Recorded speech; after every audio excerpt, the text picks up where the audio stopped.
আসসালামু আলাইকুম। আমি তাহমিদ আব্দুল্লাহ মুইন আবৃত্তি করছি বিশ্বকবি রবীন্দ্রনাথ ঠাকুরের প্রশ্ন কবিতা। মা গো, আমায় ছুটি দিতে বল, সকাল থেকে পড়েছি যে মেলা। এখন আমি তোমার পাশে বসে করব শুধু পড়া পড়া খেলা।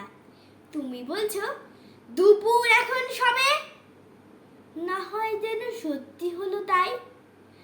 একদিনও কি দুপুর বেলা হলে বিকেল হলো মনে করতে নাই?